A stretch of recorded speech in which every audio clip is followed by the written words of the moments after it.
So let us continue. Let us continue our defense stand-up. My name is Oleg Skulkin. I'm head of cyber threat intelligence for Bizon company. And in essence, I have two teams. One team is dealing with the analytics, which is collecting, processing, and rendering the data about cyber threats, is making reports on cyber threats, what you were told in the previous report. I have another team, the second one, which is developing the platform through which our customers may get data about threats.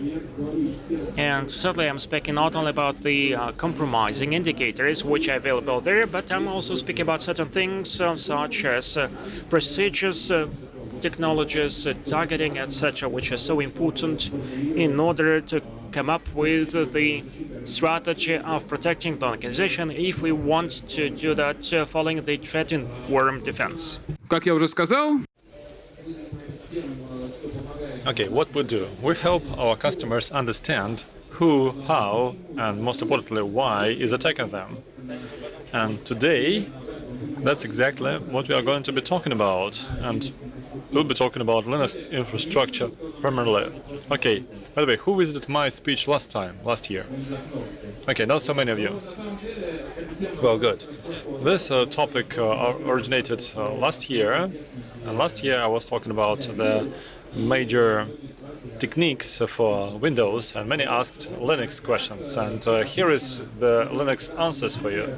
So we'll be using examples from the real attacks, and they either were investigated by me or the Bizon team or my colleagues we exchanged data with, or this is based on the information we obtained when doing our cyber intelligence, so something we unearthed some other ways.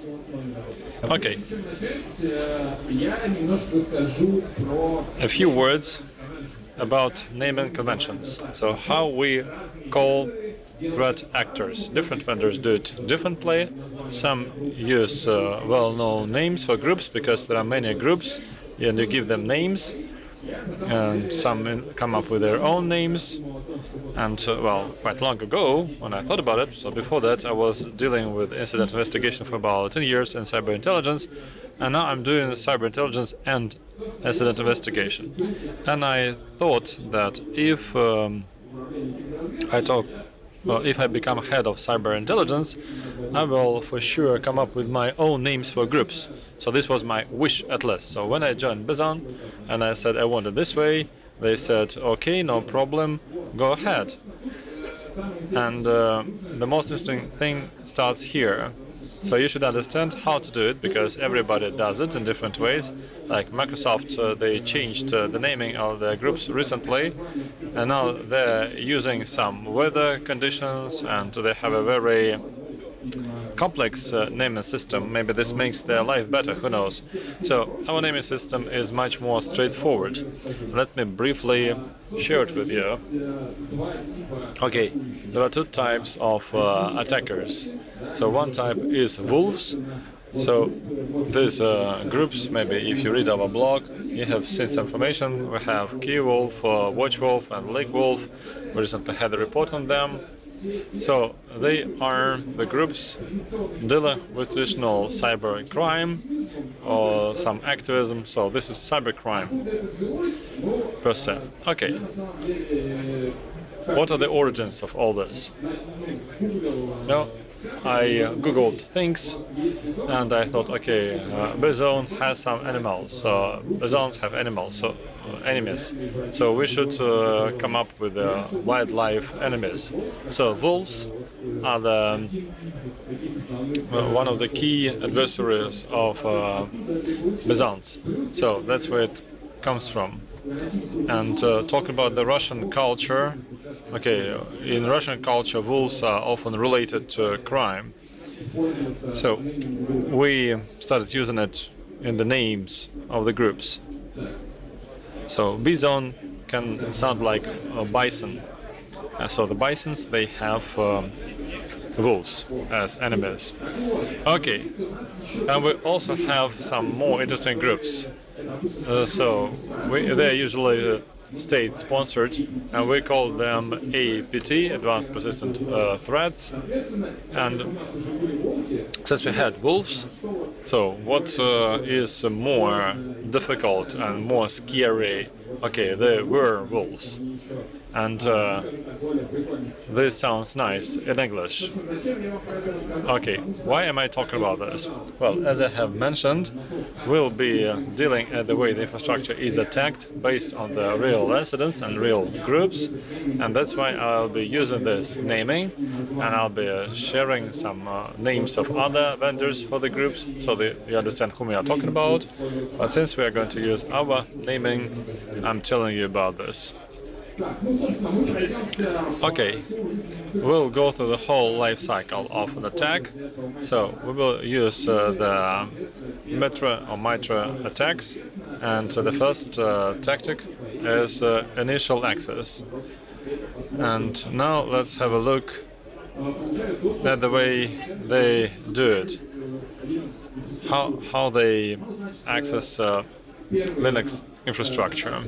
Okay, the first threat actor is Dridex, which is a popular Trojan, and it's been used for quite a long time. And traditionally, they would attack Windows systems, but time came when they started using some other tools, because, well, they used a lot of ransomware, so they have a doppelpaymer, for instance, and this ransomware is used by the people related to this Trojan in a way. Okay, the slide shows there's some background, and there is also this Grief ransomware, and they used quite a popular vulnerability, which was used by everyone, which is Log4Shell, and they even made some progress there. And if the system was Windows-based, so then it was Dridex. And in this company, which makes it more interesting, they are focused on the Linux infrastructure too. But since they unfortunately didn't have Dridex and they couldn't use it to obtain access to the target system, they used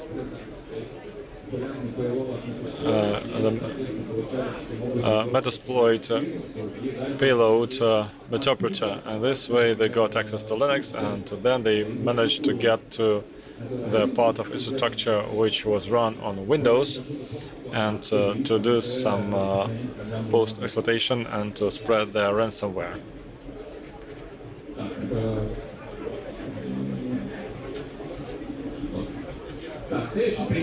Okay, the next thing, another malware called Kinsing. Here, the guys used misconfigs in docs, in API, and this way they managed to compromise systems. So they deployed a new container, they would download everything they need, and they would try to infect the whole infrastructure where they deploy this. Well, talking about Linux and threats which are Linux targeted, well, threat actors have quite straightforward motivation, and you'll see this later. So, for instance, Kinsing, what they did, they just deployed crypto miners, and their goal was to use the infrastructure they get access to mine cryptocurrency. So this is not something too difficult, no rocket science. The next thing. So we don't have phishing yet. So I run Wolf, KBT27, and other names are shown here. So looking at naming, you should understand that this is one of the state-sponsored groups, and for sure they have more interesting techniques, and they can use some more sophisticated ones. Like in this case, they use the supply chain attack. There is a popular Chinese app called Mimi, and they got access to their servers, and then through the legitimate app, they uploaded to the users of this app, depending on their operating system, they would add their hyperbro for Windows, and for macOS or Linux, they uploaded R shell. So these are the tools which are quite often used by this group. So this is not something extraordinary. And if you look at targeting, you can see that these threat actors, they are state sponsored, so they do espionage. And in this company, the goals or the targets of these wrongdoers, they were in Taiwan and in the Philippines. So it wasn't only used in China, it was also used in some other countries. The government of China wanted to learn something about, obviously. And even in Linux, you can use phishing. And this doesn't happen often, and this is also state-sponsored. And I think that everybody heard it. It's called Lazarus, and we call it a different way. Well, but so it's close to the most popular name for more simple identification. And they have quite a long campaign, and it is still going on. And it is called Dream Job. So what do they do? There is a LinkedIn, this is a professional social chain. There they find targets. They're primarily related to the financial system or to crypto startups and so on.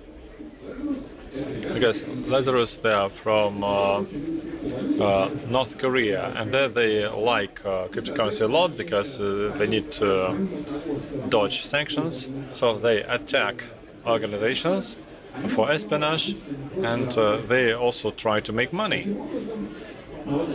So this way they targeted some people from the financial industry. So they sent them personal messages through LinkedIn. They said, we are from Coinbase, we have a great vacancy, please read information about our company, we'll send you an offer tomorrow. So what happened? It wasn't just an offer. If you open the PDF, so for the user it looks nice, but the background, a backdoor will be launched. And usually this is Windows based, but in their case they had files which could be launched on the Linux system, and the files you can launch on Mac OS, depending on the target. So they would talk to the people, they would ask them about their machines, so it was a very targeted attack. Well, talking about Linux, so they had the Simplex T backdoor, and while the user would be scrolling through the PDF document sent to them, the background, the backdoor would be operating, and the wrongdoers would do whatever they wanted to do.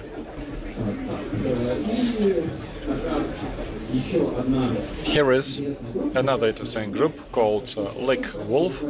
We have a fresh report on them. You're welcome. It's free, no reg walls. So these guys used legitimate accounts to get access to the target infrastructure. They would take them from various places, and sometimes this could be some public leakages, sometimes stealers logs. So a stealer is malware which steals passwords, just for your information. So these logs can be sold in dark web, they can be made public in Telegram channels. So if you spend a lot of time dealing with them, you can find many things, and that's exactly what they did. Apart from that, they also implemented the trusted relationship attack when you have a contractor and the contractor has access to your infrastructure. So if the threat actors compromise the infrastructure, they can use their access and get to you and do whatever they like. So the goal is quite specific. So they would steal data from big companies, and then they would publish data in the Telegram channels, boasting, saying, "We have cracked these Russian companies over again." Okay, I think that initial access is clear. So you can find some other things. I have 60 slides, which is not typical, which is quite a lot for me, and I couldn't add everything I wanted to because I have too much anyway. Okay, now let's talk about the code execution. Talking about Linux, so we are primarily focused on Unix shell, and so I'm not taking any specific actor to say here is the Bosch command line, so we understand how it works. And here we have looked through about 100 plus scripts from various attacks related to the state sponsored and other groups, and we have picked the top 10 utilities used in these scripts. And if you think that you want to proactively look for things, so this is not to build the detect, this is just for looking in the script. Maybe you will find something which is not kind of yours, and possibly this will be related to some malware. So this is for threat hunting primarily. So you have happy hunting here, so you can try to have a look and to get through the noise, and maybe you'll find something important. And here is another example for you, Red XOR, which is another backdoor. And this is from a state-sponsored group from China, and they use Python as a technique. And well, this is Linux, so they use it quite often. So the threat actors use it quite often, and this time they used it to build a pseudo terminal, which was further used to run some commands and to send the output to the intruder. The malware is quite sophisticated, but it's quite straightforward.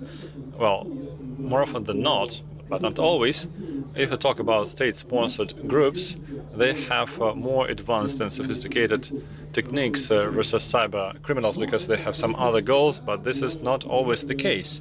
Sometimes we have some state-sponsored groups using some well-known and easily detected software, and still they manage to get where they want to get.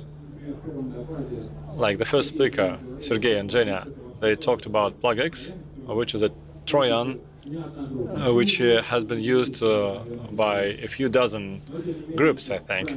But if you package it right, then it is much harder to detect than you might wish. Okay, persistence.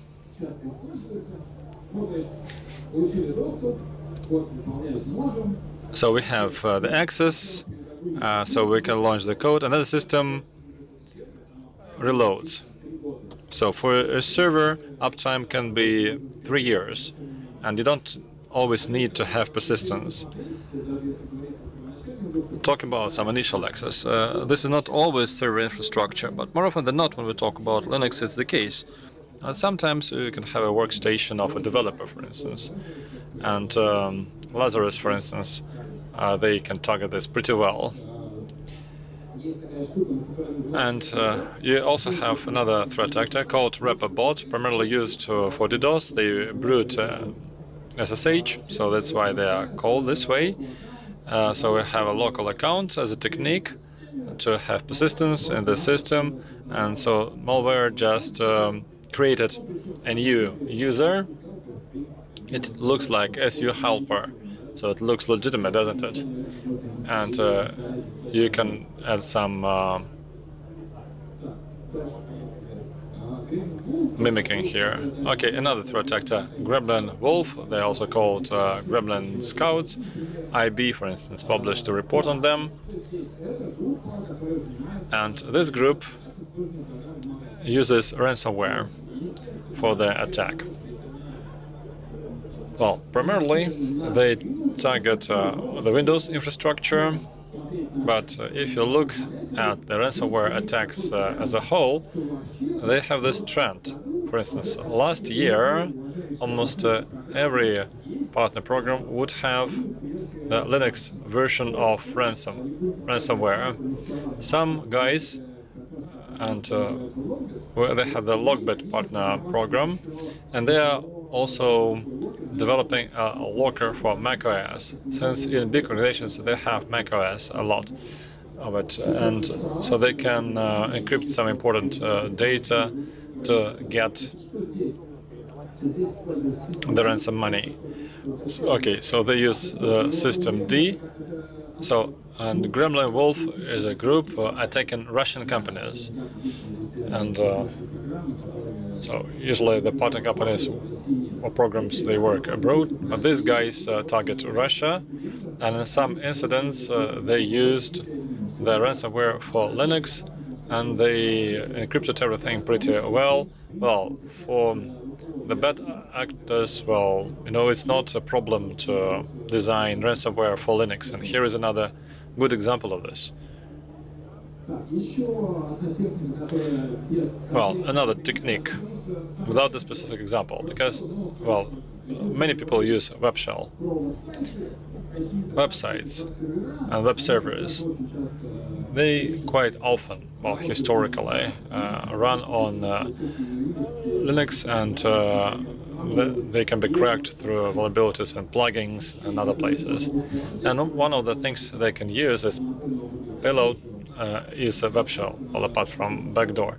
So this web shell can be used to further bring some other stuff there, like just sniffers. So if you have a website used for payment, then the bad actors can crack it, get initial access, then load web shell for further measurement. Then in the dark web, they sell this stuff, and those who buy this, they will bring the DS sniffer, and all the card data of the user will go directly to the wrongdoer.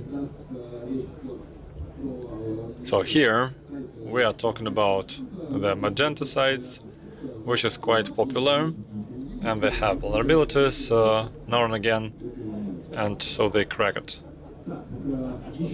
Another DDoS bot will have quite a lot of them. As I mentioned, Linux has a lot of crypto miners and DDoS bots, so Windows also has some of this, but this is much more like that for Linux, because there are a lot of garbage-like threat actors attacking this systems. Well, another one, considered to be Chinese. Frankly speaking, I don't like this country attribution, because any symbols and anything can be there in the malware. So, and to say confidently that this is China, this is the US, or this is Russia, well, frankly, you cannot be confident about it if it is not based on some really deep research and evidence. Okay, another way for persistence is RC scripts. And so here are the things they do. So this is the way to get hold of the system. So you can detect this. Okay, this is easily seen. If you find Linux kill, so this doesn't look legitimate. But the problem is different. Nobody pays attention because this is Linux. There are no viruses for Linux, are there? So why install any protection? Or monitor things. This is Linux. Linux is fine. Well, not exactly. Okay, just another example. The Unix shell configuration modification, which is quite often used by the bad actors to run codes. So we don't know who made this backdoor. About 3 years. For about 3 years it was forgotten, nobody knew about it, and the NetLab guys found it in 2021 following the incident investigation. And well, it used several ways to gain persistence in the system, and this is not a very typical example, not so often seen. So in the Unix shell profile, they modified it, and they managed this way to launch the backdoor automatically. Well, this doesn't look too illegitimate, does it? Great. This technique, I think, is the most popular one. This is like schedule tasks in Windows, so they have cron, so you can develop a task there and can launch your malicious code. Okay. If you solve this in the system, would you suspect that this is something bad or not? Well, but overall, if you see these examples, well, they are, well, almost obviously illegitimate examples. So this is another DDoS bot. We have many of them, and you cannot bring them all together like Pokemon hunting. It is well, it is there. It is called Kaiji. It was used to launch DDoS attacks. Another Rapper bot. We have seen it. So they have another technique. You can modify the SSH authorized keys, and that's exactly what they did. And this way, they got persistent access to the system. Okay, let's proceed. They don't always get the privileges they want. That's why sometimes they need to escalate privileges. So how do they do it in Linux systems? Okay, great. The most popular way, they do it by exploiting vulnerabilities for privilege escalation. Here is the Battle Wolf example.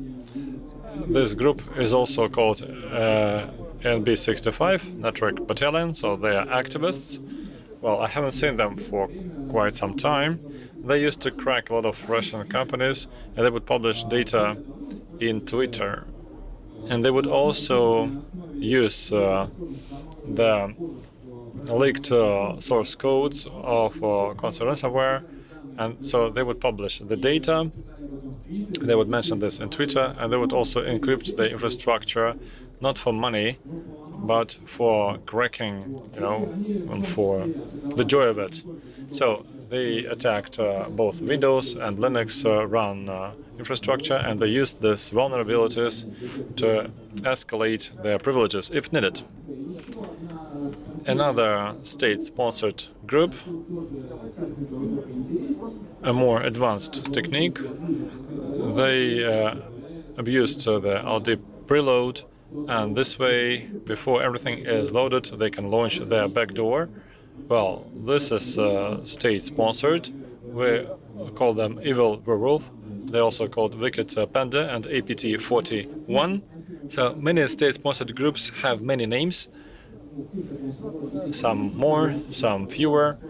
It really depends on the activity in different regions.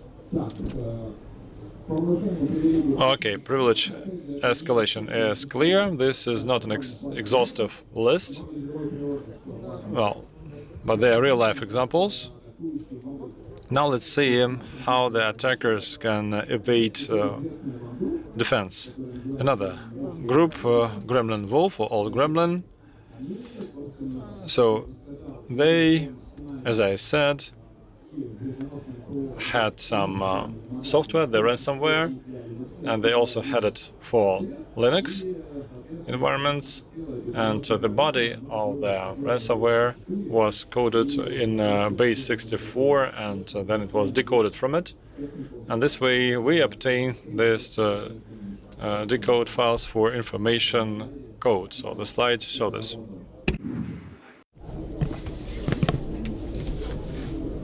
Okay.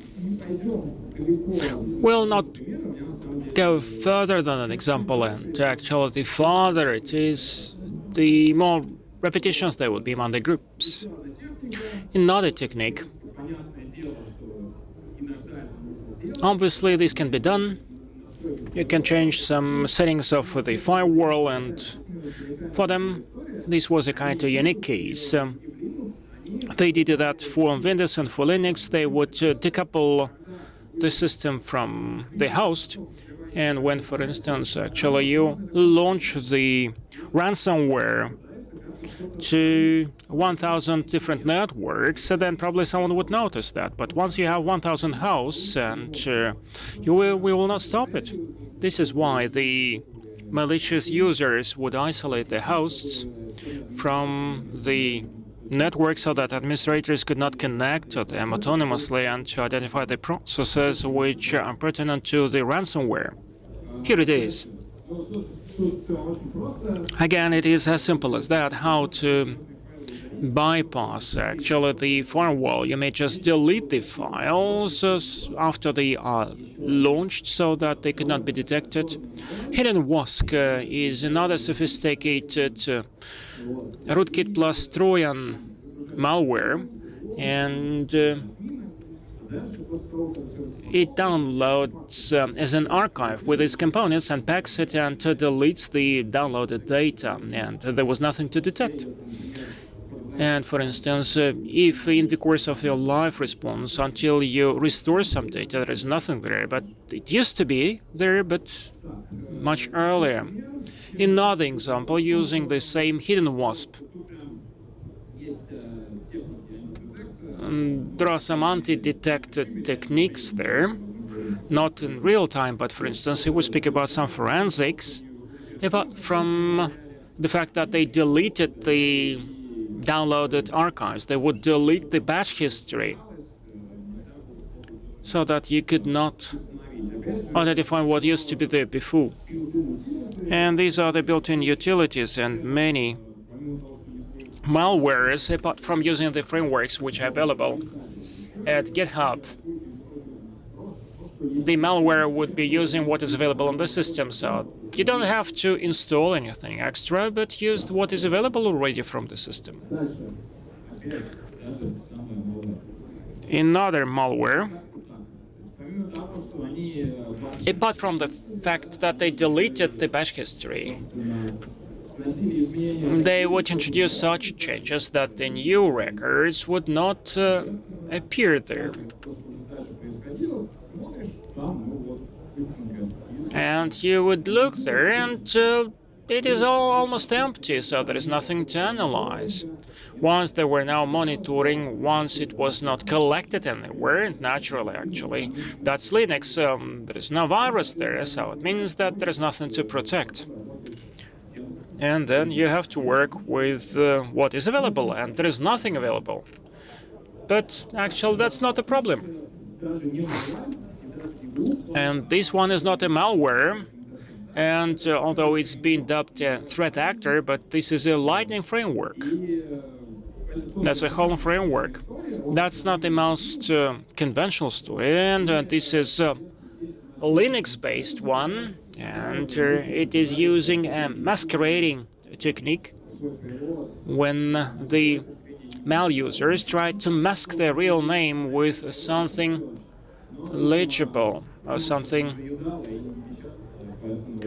more reliable. So there is a C end of the program, and this has been masked by Elastic-C.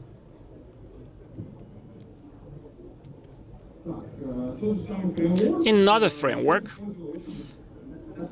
the same framework also enables threat actors to use technique which is called time stomping to prevent the experts from identifying the files from being detected. So they would just copy time stomping from whoami find and SU and would use the same stems for their own binaries.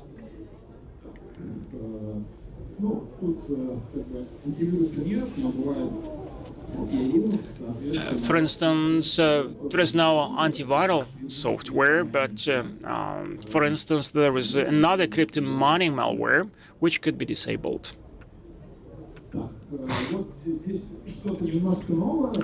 Something new there.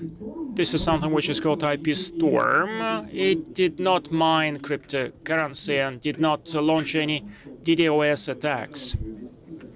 And so we thought that probably the list is full, but IP Storm would be used in order to make an ad click-through. So they click ads, they get a lot of money, and that's it. They didn't want to work with honeypots. And once the name would be checked, if it would be equal SVR04, then it would not work. That's the technique. Credential access. Again, a lot's been said about passwords. Everyone needs a password. Everyone wants to get a password. And in Linux, you might also get a password. And for instance, you can modify authentication process. What it gives you. You would get a very interesting thing, a very cool one. People would hack certain features, and so the user changes a password would log in, but the new password is rendered to the malicious users, and etc., etc. So until the malware is being identified, that's a very interesting one. You can Google the Orbit operators malware, so it deserves being studied very thoroughly. Let us get back to our wolves. And sometimes the malware may be installed in the file. It might be just a log.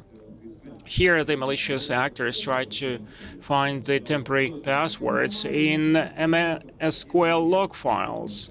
So you don't have to upload anything on the host. You can find what is available there. Again, sometimes certain passwords can be stored with bash history. So before you clear bash history, have to look what is there. And these evil-minded criminals just search the bash history, and it is very simple and very efficient, as the practice shows. Getting back to MB65, to the activists. For instance, here they copied something.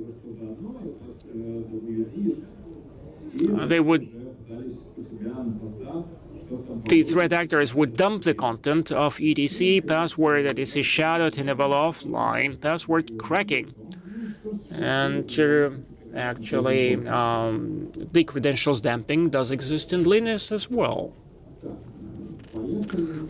Let's move forward to the discovery. Within the compromised infrastructure, you may find Battle Wolf or MD65. That's an absolutely typical technique for everything. They would upload a MUF, but they would upload that not as a MUP, but as N, so that no one could guess what it is and would scan. The network would get all the necessary data so that they could move upstream and downstream that system. Here we are. So again, let's get back to LeakWolf. LeakWolf,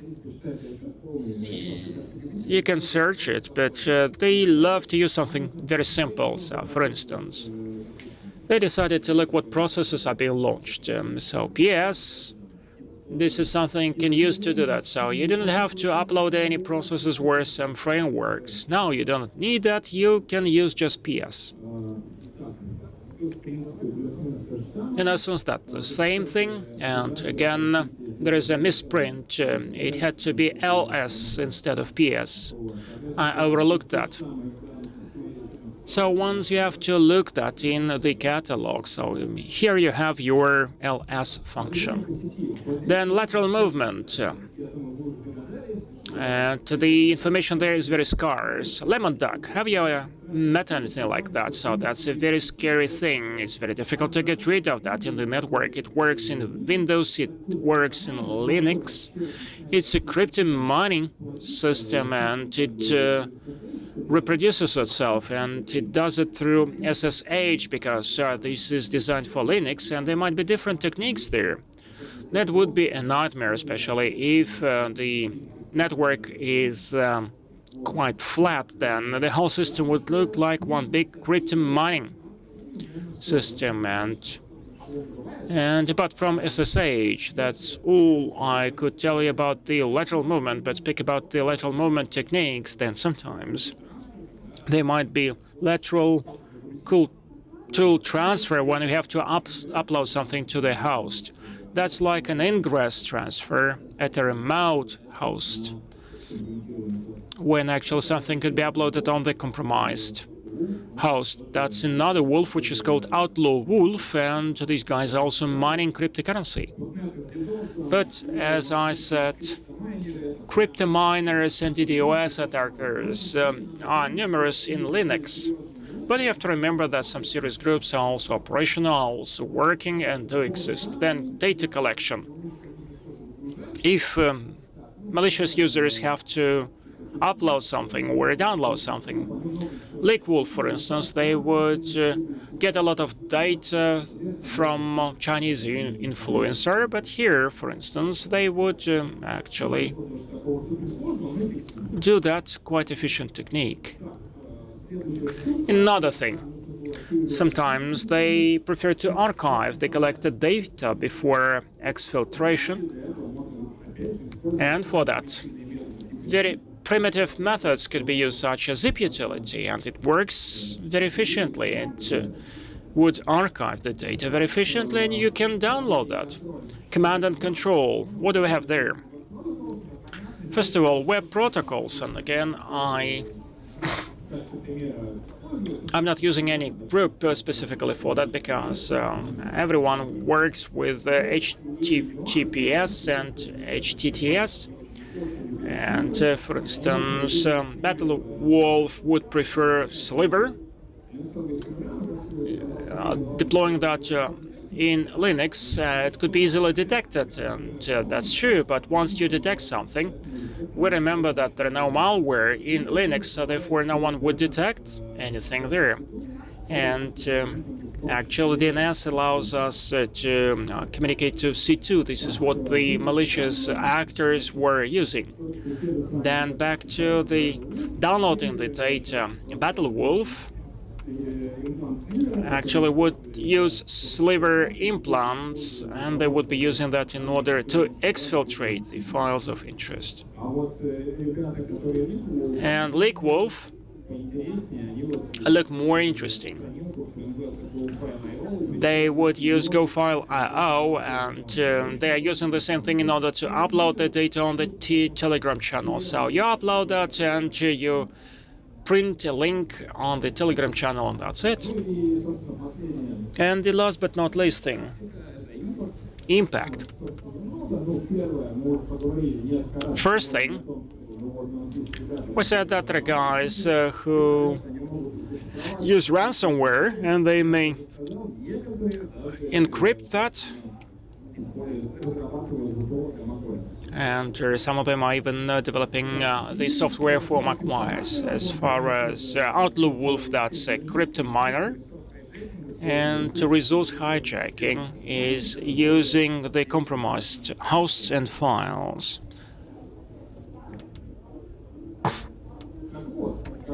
So what? What conclusions we can make? So who is attacking Linux systems? In essence, almost everyone, as the practice shows and as the cases show. These might be conventional cyber criminals, activists, and even state-sponsored organizations. They have necessary tools in order to do that. So how? There are lots of techniques, and the presentation certainly is not complete, but there's something you can detect on your own. And you have to remember that lots of techniques means that there are a lot of opportunities for detection. And why? Everything depends on the motivation of the malicious actors. Sometimes these might be about crypto mining or DDoS attacks, but they might be attacks by hacktivists or state-sponsored groups that would try to exfiltrate some sensitive data. Hacktivists may publish that anywhere, on Telegram, on whatever, you name it. And it poses a lot of risks for the organizations, for everyone else. And that's it. If you want to download the report on LeakWolf, it is available both in Russian and English. You don't have to get registered, and just download it and you can read that. Thank you so much.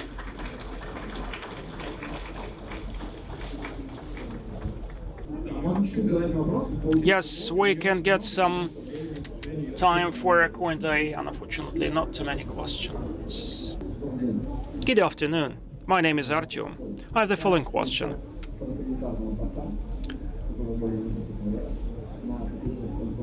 The transition from proprietary software to analogs,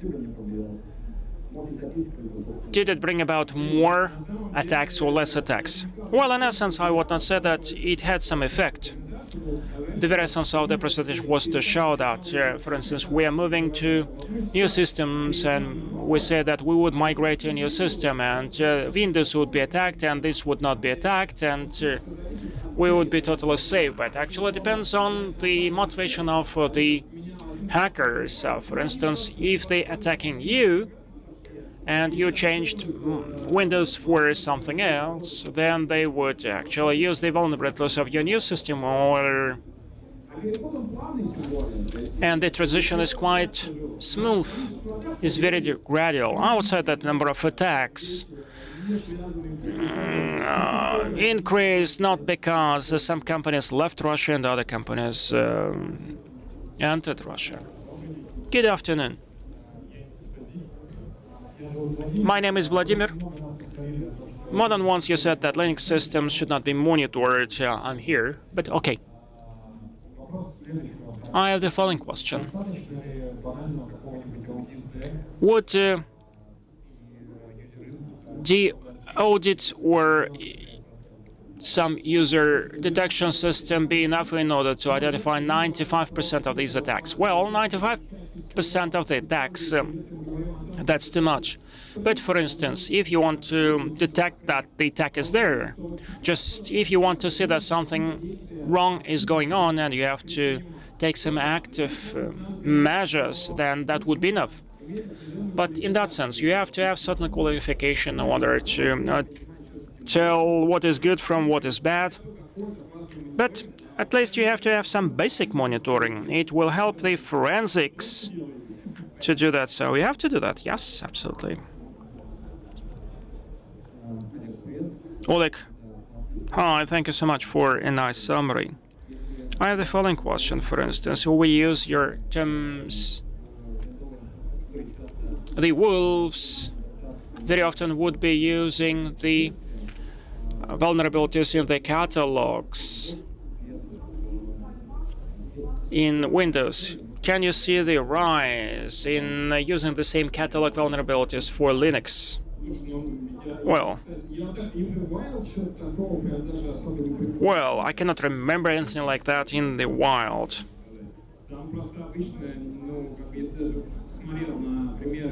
Even if you look at the cases of procedures and techniques in my presentation, that was not about that. So Linux is not about that.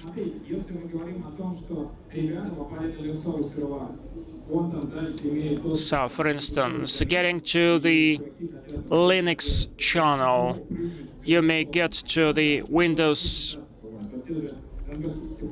MB65, which is also called Battlewolf. Sometimes they would get to Linux and then would try to hop from Linux to Windows. But as for Linux alone is concerned, then this is not possible, I think. Good afternoon. I have the following question. You told us a very interesting story about keychain, but what are the top 10 basic measures that would help you to identify the attack before the organization is being hacked? Well, in essence, you asked the question which actually self-sufficient. You have to do monitoring on time, do patching on time. Once you patch the vulnerabilities on time, once you monitor what is going on, so that's it. I'm speaking about Linux, but there is no difference. There is no difference at all. In terms of monitoring and the way you implement the techniques, they're the same. But if we look at that from the bird's eye view, then the rules would be a little bit different, but in essence, that would be the same. So there is no difference at all. I mean, for instance, you spoke about some teams, some groups that may hack our systems. But for instance, what are top 10 commands that we may use? For instance, in servers, we will not be using these commands at all. Well, if you notice that, there were numerous such teams, and very often they are being using that, and the malicious users actually are using absolutely legitimate commands. For instance, ls to serve the catalog, and identified top 10 commands which you can find online. And this is the way actually. You know that this is all good, and these two suspicious things have to be investigated. But to put that in simple terms, we cannot say that this is all bad or this is not bad. There might be some correlation in terms of who launched these processes, and there are lots of nuances. So the basic recommendation probably would be overly simple. Good afternoon, and thank you so much for your report. My question is about XOR and Python. According to your statistics, will the binaries be patched, and what binaries are being patched? Is there a list? For instance, a session opens up, the administrator enters and would actually type in W, and PTI 0, PTI 1 would be used to enter the system. And the binaries, W or last, probably there is a kind of a list that the hackers are being using. And what do they do that? Well, usually they would do that afterwards. But I would not say that you can find that very frequently. This may happen. But again, in terms of statistics, that's not a very frequent case. Look. In Linux, for instance, as far as it is not being monitored very well, state-sponsored groups that are using very sophisticated malware, and they are very rare. As far as the data actually is being uploaded and downloaded, they mask that as the data being updated. Here you have a lot of crypto miners and DDoS bots and a lot of such things, and there would be one cool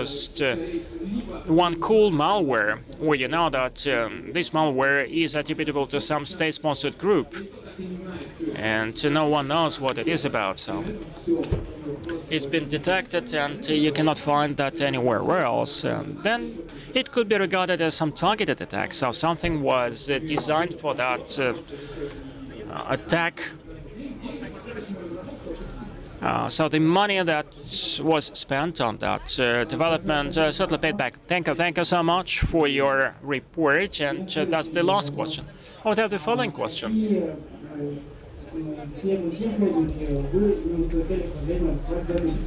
What techniques you didn't cover in your presentation? Just tell us the names. Something that you wanted to, but the time was not enough for that. Well, actually, what I wanted, I covered. And usually, I would like to tell you about some basic things that people would run into once they investigate into some incidences, or later on. But as for what goes beyond the presentation, we make a Linux analytics report to cover everything. So once it is prepared, you can see that in every detail. So that presentation is not complete, it is work in progress. So we can expect in 2023, in autumn, for instance, a more complete report. Yes, so that would appear in September and October. Thank you for the announcement. And the very last question. Well, what about fileless and nuclear rootkits? So if we do not see that, I mean that it never existed. You can do that. But as far as I'm dealing with rat and tail, I see what does exist in the wildlife and what existed before. What I've shown, this is all what is related to the attacks of the last 3 years. But if they do not leave any traces on the hard drive, and we do not see that using conventional tools, so what do we do about that? Well, there are certain things which are hard to be identified, and sometimes you can detect that only once you react to the incidency. And you have some spot or some server and you understand that it's been compromised, but you do not see anything specific, and you start monitoring that, and you now make the molds of the memory. Only then you can detect something, and you investigate into that, and following that investigation you can actually make some very sophisticated, very complex detecting software. The one who asked the last question, you are entitled to a T-shirt. Thank you. Thank you so much.